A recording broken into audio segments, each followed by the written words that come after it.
جس نے حج نہ کیا ہو اسے حاجی صاحب کہنا کیسا؟ آج کل جو بیچارہ جوان آج کل ہے اس کو کوئی نہیں بولتا حاجی، وہ جو بیچارے بڑی عمر کے ہوتے ہیں عام طور پہ انہیں کو کہا جاتا حاجی صاحب، بھلے بیچارے نے حج کیا ہو نہ کیا ہو، جس کی سفید داڑھی ہوتی ہے یا بڑی عمر کے ہوتے ہیں ان کو بولتے حاجی صاحب، اور ہمارے جو جوان حضرات حج کر لیتے ہیں ان کو کوئی بھی حاجی نہیں کہتا۔ تو بہرحال جو حاجی نہیں ہے اس کو حاجی کہنے میں کوئی حرج بھی نہیں ہے، ہو سکتا ہے آپ کی برکت سے اللہ اس کو حج کروا دے بھائی، آپ اس کو بولیں حاجی صاحب آپ کا جملہ اللہ قبول فرما لے اور اس کو حج کی سعادت عطا فرما دے۔ لیکن جس کے بارے میں پتہ ہے کہ بھائی اس نے حج نہیں کیا تو نہ کہیں، بہتر یہ کہ نہ کہیں۔ بعض لوگ تو اس خواہش میں ہوتے ہیں کہ ہمیں حاجی صاحب کہا جائے، اور حج کر لیا یار حاجی صاحب کیوں نہیں کہہ رہے مجھے، تو یہ ریاکاری کے زمرے میں آتا ہے۔ آپ کیوں اعلان کروانا چاہ رہے ہیں، یہ کیوں پسند کر رہے ہیں کہ مجھے حاجی کہا جائے؟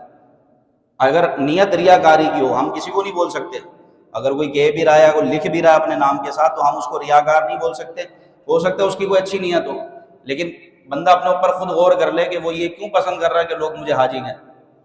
تو اس لیے اگر کوئی کہہ رہا ہے تو وہ اپنی مرضی سے کہہ سکتا ہے، خود کو یہ پسند نہیں ہونا چاہیے کہ کوئی مجھے حاجی کہے۔ یہ بلا وجہ میں وہ ایک لطیفہ بھی ہے نا اس طرح کا، ایک ٹرین میں دو بندے سفر کر رہے تھے، ایک ساتھ بیٹھے ہوئے تھے، اس نے نام پوچھا بھائی نام کیا ہے؟ بولا حاجی عمران۔ کیا نام ہے میرا؟ بولا اچھا حاجی عمران۔ بولا آپ کا نام کیا ہے؟ بولا میرا نام ہے نمازی خالد۔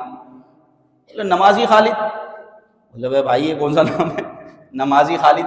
بولا یار تم نے حج کتنے کیے ہیں؟ بولا ابھی تو ایک ہی کیا ہے۔ بولا تم زندگی میں ایک دفعہ حج کرو تو حاجی، ہم روزانہ نماز پڑھیں 5 وقت کی تو نمازی بھی نہیں ہو سکتے۔ تو یہ سمجھانا مقصود تھا بھائی بلا وجہ میں کیوں بیان کر رہے ہو حاجی؟ تو یہ بعض اوقات ایسا ہو جاتا ہے کہ بندہ ریاکاری میں چلا جاتا ہے۔ تو بہرحال اگر کوئی کسی کو حاجی کہتا ہے ادب کے طور پر، رسپیکٹ کے طور پر، تو کہنے میں کوئی حرج نہیں ہے۔